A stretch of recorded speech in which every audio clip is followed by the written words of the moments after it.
hablando de la fisiología renal. Ya nosotros hablamos del riñón, ¿verdad? Que tenía una corteza, que era la parte superficial, y la médula. Y hablamos que en la parte de la médula del riñón estaban las pirámides renales. Dentro de las pirámides renales, nosotros teníamos o tenemos los glomérulos, que habíamos dicho que el glomérulo estaba formado por la arteriola aferente, el ovillo, o sea, el enrollado que forma ese glomérulo, y luego cuando él se desenrolla sale como arteriola eferente. Él va a estar rodeado por la capa de filtración, la membrana de filtración, que ya dijimos que estaba formada por tres capas. De afuera hacia adentro, la membrana endotelial, o sea que es la pared del vaso sanguíneo, del capilar, tenía la membrana basal y tenía también la capa epitelial o renal, que es del túbulo renal.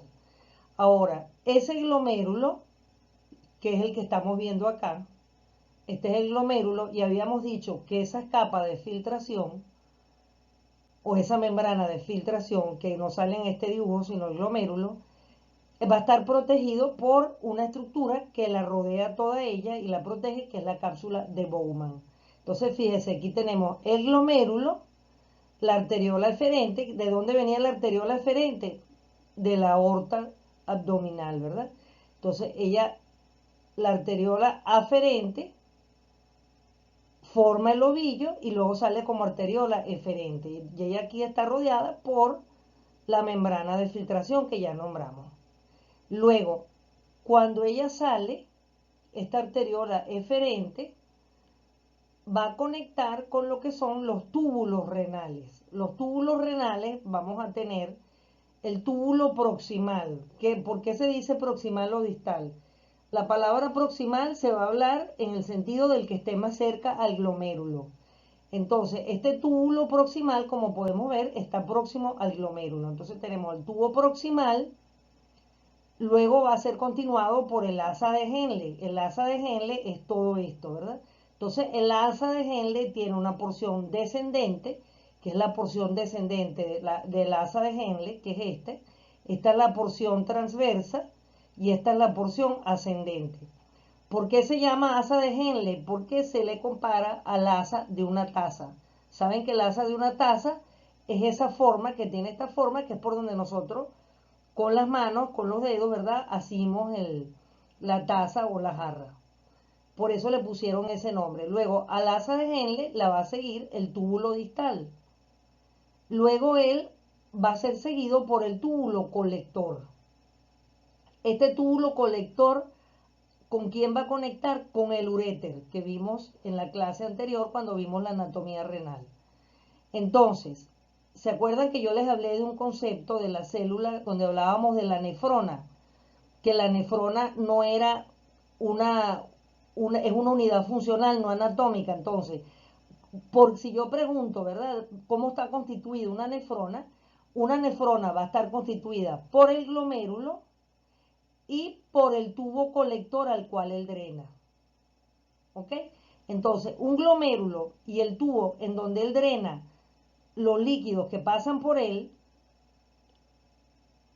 ese tubo, esa se llama nefrona. Entonces, la nefrona es un glomérulo más su conducto colector. ¿Por qué yo especifico eso? Porque vamos a tener que varios glomérulos, aquí no aparecen, pero varios glomérulos pueden compartir un mismo conducto colector. Es como si dijéramos que hay tres casas, pero ellas reciben el agua o se drenan por una misma tubería, donde todos se empatan. Bien, entonces fíjense, esto es importante porque aquí va a empezar cómo se forma la orina, ¿de acuerdo? Llamamos orina a lo que ya está en el conducto colector. Cuando este líquido, que es un filtrado de la sangre, ya dijimos que la sangre tenía una parte sólida y líquida, que la sólida eran las células sanguíneas, las proteínas, sodio, potasio, cloro, todos los electrolitos, y el agua, que también está compuesta la sangre, ella cuando esta sangre que entra por la arteriola aferente va a ser filtrada por la membrana de filtración. Luego, cuando ella sale por la arteriola eferente, ya no es sangre, es un filtrado del plasma, pero tampoco puedo decir que es orina, ¿ok? Sino es un filtrado del plasma. Cuando la que entra por la arteriola eferente es sangre. La que pasa por el glomérulo y sale por la arteriola eferente es un filtrado de la sangre, más todavía no es orina. Entonces, fíjense, los procesos que se van a llevar a cabo en estos túbulos renales para formar la orina es lo que se llaman funciones tubulares. ¿Cuáles son estas funciones? ¿Cómo se cumplen? Por diferentes propiedades que son propiedades físicas, ¿ok?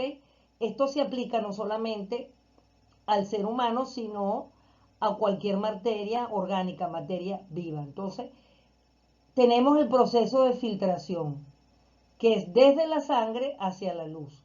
Entonces, ¿qué es filtración? Filtración es el paso de una sustancia que va a ir desde la sangre y va a ir hacia el interior del glomérulo, ¿ok?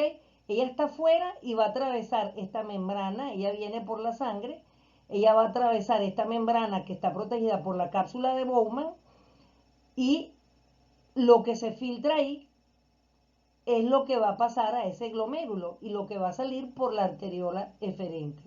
Por eso se llama que es un filtrado del plasma. Entonces, este es el primer proceso que se da. Filtración a nivel del glomérulo cuando pasa por la membrana de filtración. Es importante el concepto de filtración, que es el paso de una sustancia desde la sangre hacia la luz. Luego tenemos el proceso de reabsorción, que es desde la luz hacia la sangre. Es decir, es lo contrario de lo que ocurre en filtración. En filtración, una sustancia que está afuera va a pasar dentro de esta célula, ¿verdad? En cambio, la reabsorción, una sustancia que está afuera, va a ir hacia, va a ir desde la luz hacia la sangre, ¿ok? Es decir, ella está en el glomérulo, pero entonces ella es retirada de ahí, atraviesa la membrana y pasa a la sangre. Luego tenemos el proceso de secreción. Es cuando una sustancia pasa desde la sangre hacia la luz. Hacia la luz es hacia el diámetro o la luz del tubo, porque estos son tubos, ¿verdad? Luego tenemos la excreción. La excreción es el paso de una sustancia desde la luz hacia el exterior del cuerpo. Entonces, fíjense, vamos a ver que estos procesos, filtración, reabsorción, secreción, excreción, se cumplen en estos túbulos renales. ¿Cómo se cumplen? Porque estos túbulos renales, cada uno, tiene propiedades diferentes. Es como si habláramos en una fábrica, ¿verdad? Que pasamos, por ejemplo, tenemos unas galletas. Entonces, primero pasa por una máquina que ordena las galletas, tiene unos dispositivos para ordenarlas.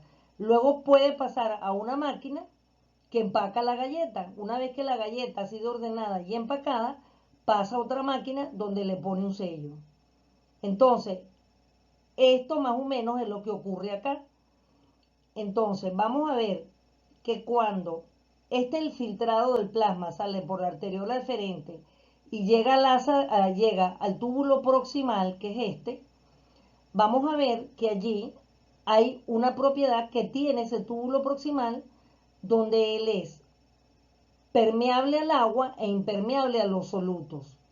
¿Qué es permeabilidad? La permeabilidad es el paso de una sustancia a través de una membrana.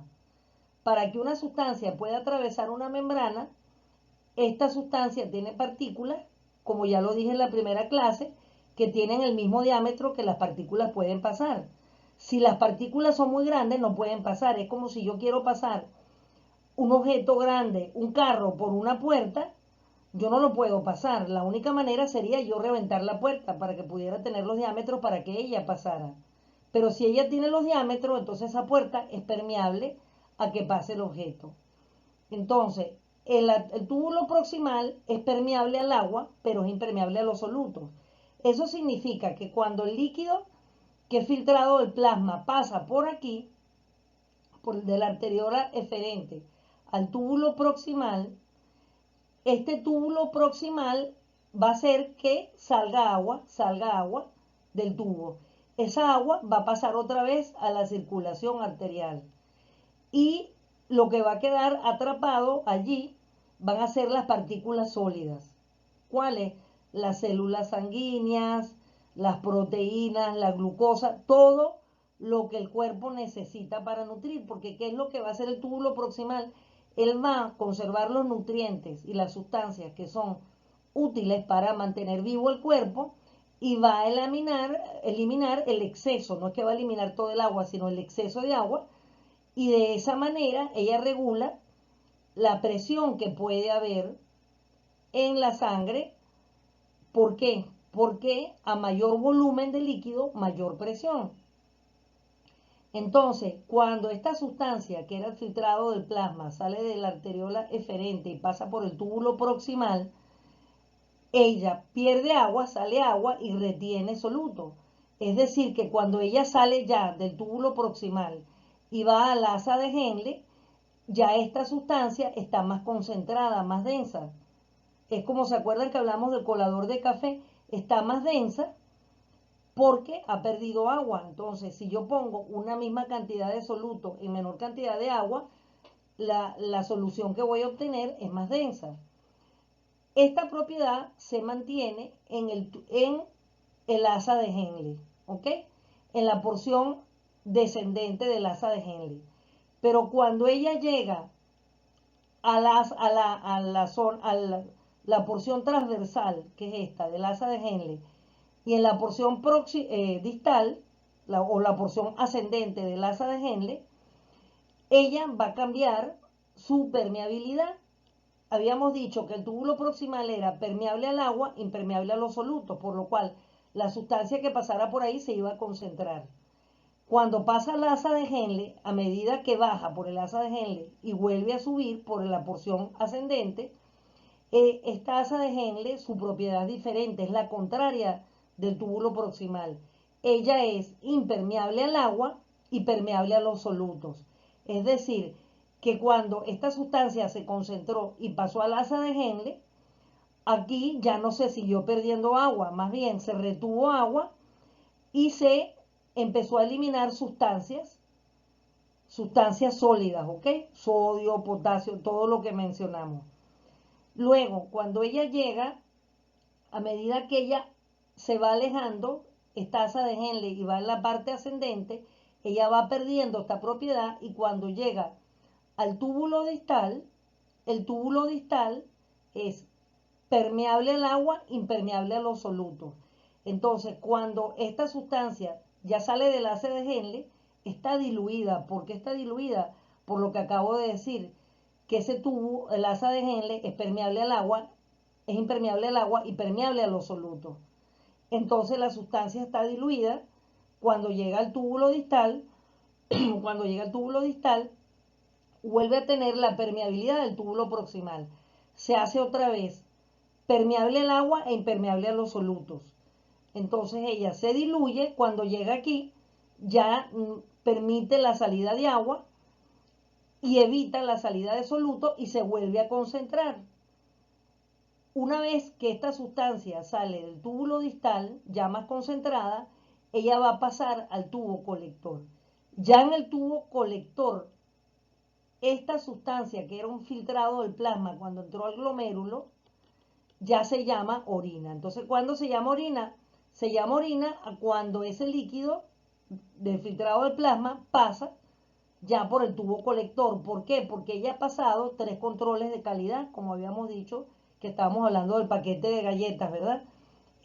Primero, la primera filtración es acá, ¿verdad? Sale por arteriola eferente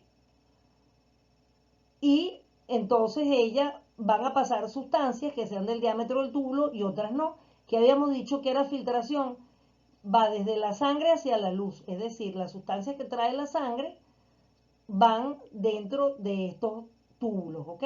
Ahora, cuando ella llega al túbulo proximal, que habíamos dicho que el túbulo proximal era permeable al agua, impermeable a los solutos, él pierde agua, pero retiene solutos. Entonces, esa es la parte de reabsorción. El túbulo proximal realiza reabsorción. ¿Por qué? Porque desde la luz hacia la sangre, es decir, él va a agarrar, como él es permeable al agua, él va a lanzar a la sangre esas sustancias que están sobrando y nada más va a retener lo que sea necesario para el cuerpo. Luego tenemos que el asa de Henle va a ser impermeable al agua y permeable a los solutos, es decir, va a retener agua y va a eliminar sustancias. Entonces aquí tenemos que en el asa de Henle se produce la secreción desde la sangre hacia la luz. ¿Por qué? Porque ella va a eliminar solutos, va a eliminar partículas que las va a secretar, las va a sacar hacia la luz. ¿De cuál luz estamos hablando? Entonces, va a sacar sustancias que van a parar a este túbulo distal y al túbulo colector, ¿ok? Al túbulo colector, que es el que va a cumplir lo que se llama excreción, que es desde la luz del tubo hacia el exterior del cuerpo. Es decir, este filtrado del plasma que pasó por el glomérulo, que primero pasó por un proceso de filtración, en el túbulo proximal pasó por un proceso de reabsorción, en el asa de Henle pasó por un proceso de secreción, en el túbulo distal por un segundo proceso de reabsorción. Cuando ya pasó todos los controles de calidad, el túbulo colector ya formó la orina, ya tiene orina, lo que le llega a él es orina, y eso es lo que él va a excretar. O sea, ¿qué va a excretar? Esa sustancia de desecho hacia la luz del tubo colector, que son producto de la filtración glomerular. Y eso es lo que nosotros llamamos orina. ¿Cómo se llama esta excreción de la orina? La micción. Entonces aquí, con más detalle, me interesa que veamos bien, cuando hablamos de nefrona, esto todo es una nefrona, porque este es el glomérulo y este es el túbulo colector, ¿ok? ¿Ok? Este es el túbulo colector. Entonces, un glomérulo y su túbulo colector es lo que llamamos nefrona, que habíamos dicho que era la unidad funcional. Aquí vemos con más detalle cómo es el tubo proximal. Luego tenemos el asa de Henle, la porción descendente, la porción transversa y la porción ascendente. Y luego tenemos el túbulo distal y el conducto colector. Aquí tenemos, como lo acabo de describir, un recordatorio de cómo es la formación de la orina. Entonces, aquí le volvemos a mencionar, ¿verdad? Que habíamos dicho, aquí tenemos el glomérulo, la arteriola aferente, la primera filtración que se da en el glomérulo por la membrana de filtración, luego tenemos la arteriola eferente, luego ella va a ir hacia el túbulo proximal, túbulo contorneado proximal, que habíamos dicho que era permeable al agua, impermeable a los solutos, y él va a producir un proceso de reabsorción, ¿ok? Reabsorción, ¿por qué? Porque él va a retener solutos y va a eliminar agua hacia la luz del tubo. Luego tenemos el proceso de secreción, porque tenemos el asa de Henle, que el asa de Henle es impermeable al agua y permeable a los solutos, es decir, va a retener agua, pero él va a eliminar partículas, va a secretar partículas hacia la luz del tubo. Y finalmente, también eso lo hace en parte también el túbulo distal, el colector, como mencionamos, que produce la excreción. Entonces, él va a ir del túbulo colector, pelvis renal, vamos a recordar cuál era la pelvis renal, lo remito a la primera clase, a la lámina de anatomía del riñón, que era la pelvis renal, donde confluían las pirámides renales. Y luego vamos a tener el uréter, que va a terminar en la vejiga. Entonces, fíjense una vez más, porque esto es importantísimo que lo tengamos claro, donde vamos a tener todo lo que estamos hablando, ¿verdad? La carga tubular, paso de solutos y agua al plasma peritubular, ya hablamos que era reabsorción. ¿Dónde ocurría esto? En el túbulo proximal. Tenemos secreción, que es el paso de solutos desde el plasma a la porción peritubular. ¿Cuándo ocurría esto? Esto ocurre en el asa de Henle, ¿ok? El asa de Henle, porque entonces él va a retener líquido en el asa de Henle y va a eliminar solutos. Luego tenemos la reabsorción, que son los ajustes finales que se dan en donde, en el túbulo distal, ¿ok? Ajustes finales de sodio, potasio y los hidrogeniones o radicales libres, y del pH de la orina, que lo vamos a ver en otro momento. Y finalmente la secreción, que es ya la micción, que es la emisión de la orina. Entonces, fíjense, esto es importante porque también entonces aquí hablamos de gradiente osmótico. El gradiente osmótico, en este caso, se refiere a cambios en la concentración tubular de los solutos por cambios en la cantidad del agua tubular. ¿Qué es ósmosis? Ósmosis es la propiedad que tiene una partícula para atraer hacia sí misma agua o solutos. Es decir, ella tiene la capacidad de captar agua y por lo tanto, si yo tengo dos recipientes, un recipiente A y un recipiente B, y cada uno de ellos tiene 1 litro de agua, pero en el recipiente A yo tengo, por ejemplo, unas partículas de sal y en el recipiente B yo no lo tengo, estas partículas de sal tienen un gran poder osmótico. Entonces, el recipiente A y el recipiente B inicialmente están separados. Cuando yo quito la lámina que separa el recipiente A y el recipiente B, ¿hacia dónde se desplaza el líquido? ¿Se va a desplazar del recipiente A al recipiente B o del recipiente B al recipiente A? Se va a desplazar al recipiente A. ¿Por qué? Porque ella tiene unas partículas que tienen un gran poder osmótico, que es la sal, y atraen hacia sí misma el agua. Entonces, este mecanismo osmótico es el que favorece estos procesos. Para ponérselo más sencillo, antiguamente, ¿verdad? En la antigüedad, cuando no existía refrigeración, si se querían conservar, por ejemplo, carne o cadáveres, se los salaba, ¿verdad? Como hacen con el pescado salado. ¿Por qué? ¿Por qué se sala? Porque la sal va a retener la humedad de los tejidos más tiempo y eso evita o enlentece la descomposición. Ahora, todos estos procesos van a tener un control hormonal. Entonces, este control hormonal lo vamos a ver cuando hablemos de las funciones del riñón.